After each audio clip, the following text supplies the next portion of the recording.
Share बाजार में गिरावट देखी जा रही है, लेकिन इस गिरावट से बचने के लिए हम अक्सर डिफेंसिव सेक्टर का रुख करते हैं, यानी कि अपने पोर्टफोलियो का एक बड़ा हिस्सा डिफेंसिव स्टॉक्स को देते हैं, जिसमें एफएमसीजी, फार्मा, ऐसी कुछ कंपनियां, ऐसे कुछ सेक्टर शामिल होते हैं, क्योंकि ये ऐसे सेक्टर होते हैं जिन पे मार्केट की वॉलेटिलिटी का सबसे कम प्रभाव पड़ता है या ना के बराबर प्रभाव पड़ता है। डिफेंसिव सेक्टर क्या होते हैं? ऐसे सेक्टर जो बाजार गिरता है तो उस गिरावट से बच जाते हैं, क्योंकि इन पर इकोनॉमी का एक बड़ा हिस्सा निर्भर करता है, जैसे कि एफएमसीजी की हम अगर बात करें तो। लेकिन फिलहाल जो बाजार के हालात चल रहे हैं, उन्होंने डिफेंसिव सेक्टर्स को भी नहीं छोड़ा है, यानी कि एफएमसीजी सेक्टर पर भी इस गिरावट का असर देखने को मिल रहा है। क्या है एफएमसीजी सेक्टर की अभी की हालत? इस गिरावट में कौन सा एक नया रिकॉर्ड बनता हुआ दिखाई दे रहा है, और एफएमसीजी सेक्टर को लेके फ्यूचर की क्या कुछ एक्सपेक्टेशंस है, उनकी दिशा दशा कैसे होने वाली है, इस वीडियो में चलिए सब कुछ समझने की कोशिश करते हैं। नमस्कार, मेरा नाम है सत्यम और आप देख रहे हैं मनी नाइन।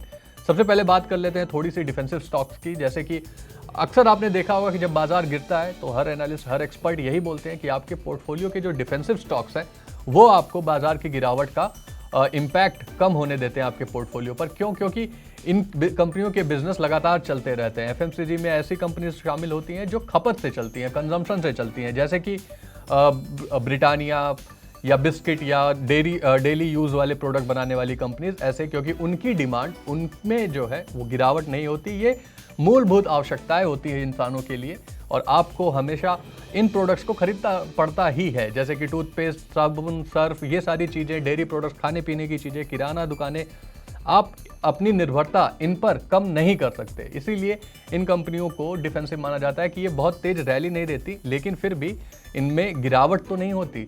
लेकिन अब हम कुछ अलग ही देख रहे हैं भारतीय शेयर बाजार में, क्योंकि पिछले 20 सालों में जो ये गिरावट हमें एफएमसीजी सेक्टर में नहीं देखने को मिली थी, अभी की मार्केट गिरावट का असर उन एफएमसीजी स्टॉक्स पर भी देखने को मिल रहा है। 20 साल बाद ये गिरावट आई है, जब मार्केट के साथ एफएमसीजी इंडेक्स भी गिरता हुआ दिखाई दिया है। HUL यानी कि Hindustan Unilever Limited, ITC, Asian Paint जैसे एफएमसीजी स्टॉक्स में गिरावट दर्ज की गई है। अगर हम सितंबर 2024 से गिरावट की बात करें, यानी कि जब से ये सेलिंग शुरू हुई थी, तब से एफएमसीजी, निफ्टी एफएमसीजी में तकरीबन 20% की गिरावट आई है। हालांकि इसी पीरियड से निफ्टी 50 में महज 12% की गिरावट आई है। तो निफ्टी इंडेक्स को भी बीट किया है गिरावट के मामले में एफएमसीजी कंपनियों ने। 20% की गिरावट हमें देखने को मिली है। और अगर हम ईयर टू डेट का आंकड़ा देखें, यानी कि 2025 का, तो एफएमसीजी इंडेक्स में अभी तक तकरीबन 8.5% की गिरावट देखने को मिल चुकी है। पिछले 20 सालों का अगर हम डेटा देखें तो एफएमसीजी इंडेक्स हमेशा गिरते मार्केट में अच्छा परफॉर्म करता है, जैसा कि मैंने बताया कि इन पर, इनके बिजनेस पर मार्केट की गिरावट का उतना असर नहीं होता या पॉलिसीज़ का उतना असर नहीं होता, क्योंकि ये ऐसी चीज़ें हैं जो आपको रोज़ खरीदनी ही पड़ती हैं। लेकिन इसके बावजूद भी पिछले ईयर टू डेट के आंकड़ों में एफएमसीजी इंडेक्स काफ़ी गिरा है। थोड़े से स्टॉक्स की बात कर लेते हैं, कौन से स्टॉक में कितनी गिरावट देखने को मिली है इंडेक्स के। उसके बाद हम ये भी जानने की कोशिश करेंगे कि गिरावट देखने को मिल क्यों रही है, इसके पीछे का अहम रीज़न क्या है, और अभी आगे एफएमसीजी सेक्टर को लेके, स्टॉक्स को लेके क्या कुछ नई अपडेट सामने आ रही हैं। सबसे पहले स्टॉक्स की बात कर लेते हैं। एफएमसीजी स्टॉक्स का परफॉर्मेंस कैसा रहा? तो HUL, हिंदुस्तान यूनिलीवर में 2025 से ही, मतलब जनवरी 2025 से 3.17% की गिरावट देखने को मिल चुकी है। डाबर में 0.32% की गिरावट देखने को मिली है। वहीं ITC तब तकरीबन 16% नीचे कामकाज कर रहा है। 2025 का ये ईयर टू डेट का रिटर्न मैं बता रहा हूँ, नेगेटिव रिटर्न दे रहा है।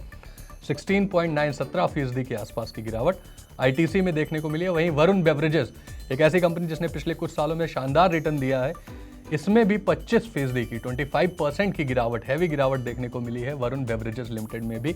मैरिको, अगला दिग्गज एफएमसीजी का, इसमें भी तकरीबन 3.4% की गिरावट मैरिको में भी देखने को मिली है। तो ये तो स्टॉक्स की परफॉर्मेंस रही है, जिसका इम्पैक्ट हमें इंडेक्स पर भी देखने को मिल रहा है। एफएमसीजी इंडेक्स 20% डाउन है अगर हम सितंबर 2024 से कैलकुलेट करें तो। लेकिन ये गिरावट एफएमसीजी सेक्टर में क्यों आ रही है, और वो अब बाजार की गिरावट का प्रेशर क्यों नहीं झेल पा रहा है, इसको भी समझने की कोशिश करते हैं। दरअसल आप लंबे समय से ये बातें सुन ही रहे होंगे कि कंजम्पशन में स्लो डाउन है, कंजम्पशन जो खपत है उसमें स्लो डाउन है, और ख़ास तौर पे अर्बन कंजम्पशन में, शहरी मांग में जो कमी आई है वो एफएमसीजी बिजनेस को काफ़ी ज़्यादा प्रभावित कर रही है, क्योंकि इससे शहरी मांग से, अर्बन कंजम्पशन घटने से एफएमसीजी कंपनियों के मुनाफे पर दबाव बढ़ रहा है क्योंकि सेलिंग नहीं हो रही है, वॉल्यूम ग्रोथ कम है और ये बहुत लो मार्जिन पर काम करते हैं एफएमसीजी प्रोडक्ट्स। मतलब अगर आप 10 रुपये का बिस्किट लेते हैं तो उसमें कंपनियों को 1-1.5 रुपये ही बचते हैं।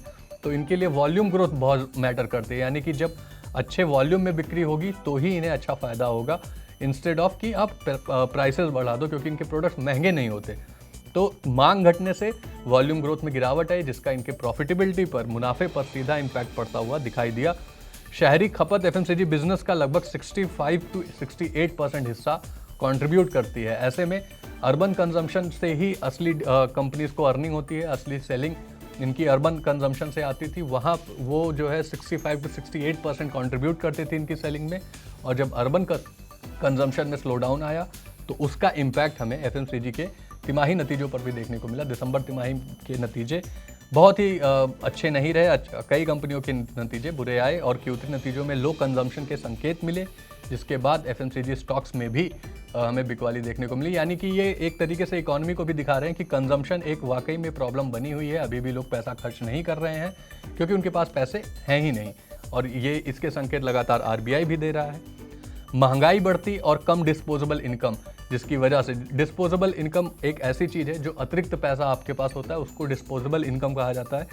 जब महंगाई बढ़ती है यानी कि चीज़ें आपको एक तो महंगी मिल रही हैं, इसके अलावा डिस्पोजेबल इनकम आपकी कम हो गई, यानी कि आपके पास जो एक्स्ट्रा पैसा होता था जो आप अननेसेसरी की चीज़ों पे खर्च करते थे उसको डिस्पोजेबल इनकम कहते हैं। और जब वो कम हो जाता है तो उसका डायरेक्ट इम्पैक्ट एफएमसीजी में आता है, क्योंकि आप पहले अपनी नेसेसिटी की चीज़ें खरीदते हैं, उसके बाद जो अनावश्यक चीज़ें हैं, जैसे कि जो चीज़ें आप पुश कर सकते हैं 1-2 दिन के लिए, 4 दिन के लिए, वो खरीदते हैं। लेकिन जब डिस्पोजेबल इनकम गिरती है तो ये जो छोटी छोटी चीज़ें हैं, रोज़मर्रा की चीज़ें, उन पर इम्पैक्ट देखने को मिलता है और वो हमें डिमांड में स्लो डाउन दिखाता हुआ नज़र आ रहा है। तो शहरी मांग में कमी एक बड़ा रीज़न है, जिसकी वजह से अर्निंग्स में अब महंगाई बढ़ना और कम डिस्पोजेबल इनकम होना, जिसकी वजह से पूरा एफएमसीजी स्पेस प्रभावित हो रहा है, इनके बिजनेस प्रभावित हो रहे हैं। लेकिन अब इनके सामने क्या क्या चैलेंजेस हैं, ये तो कारण हमने समझ लिया, लेकिन चैलेंजेस क्या है? तो दरअसल एक और चीज़ है, जो इनका प्रोडक्शन का काम है उसमें भी लागत बढ़ती जा रही है, जिसकी वजह से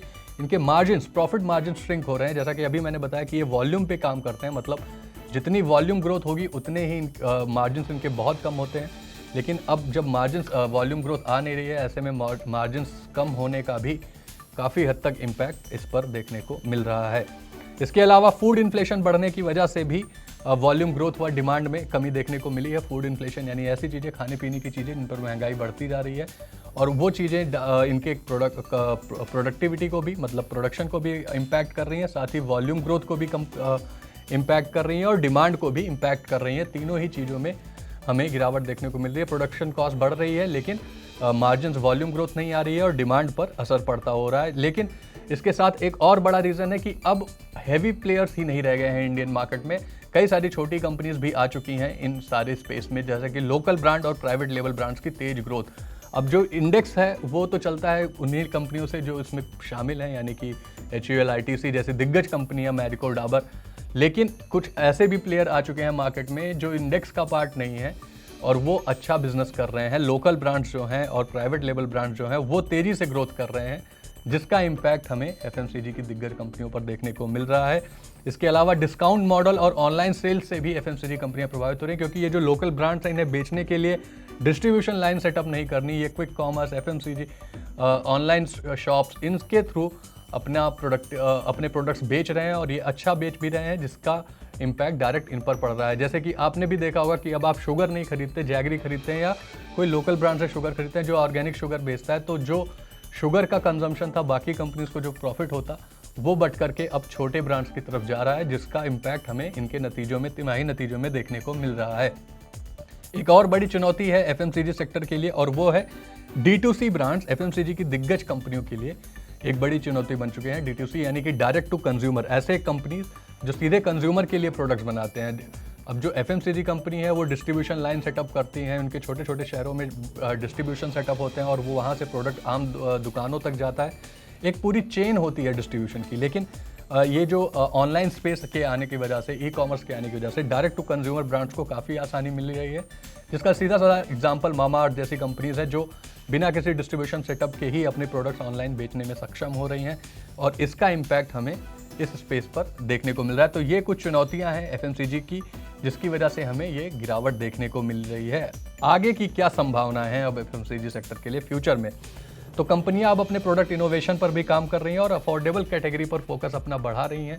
product innovation in the sense कि अब आपने देखा होगा कि बहुत सारी जो सॉफ्ट ड्रिंक बनाने वाली कंपनीज हैं वो अब ऐसे प्रोडक्ट्स बना रही हैं जिसमें शुगर कंटेंट बहुत कम है, या वो ऐसे प्रमोट कर रही हैं कि हम अब लो शुगर प्रोडक्ट्स बेचेंगे ताकि लोगों में जो अवेयरनेस फैल रही है शुगर को लेके या फिर और चीज़ों को लेके वो कम किया जा सके और उस मार्केट को भी केटर किया जा सके। लोग हेल्दी लिविंग के लिए चॉकलेट्स ऐसे बनाए जा रहे हैं जिनमें मिल्की बार या ऐसे प्रोटीन बार्स का प्रमोशन हो रहा है जो आपकी हेल्थ पर कम इम्पैक्ट करें। तो ऐसे में ये अफोर्डेबल और इनोवेटिव प्रोडक्ट्स बनाने की तरफ, कैटेगरी बनाने की तरफ काम कर रहे हैं और ये इन्हें करना भी पड़ेगा। इसके अलावा रूरल और अर्बन मार्केट में रिकवरी के लिए अपनी मार्केटिंग स्ट्रैटेजीज को इन्हें बदलना पड़ेगा, डिस्ट्रीब्यूशन पर फोकस बढ़ाना पड़ेगा।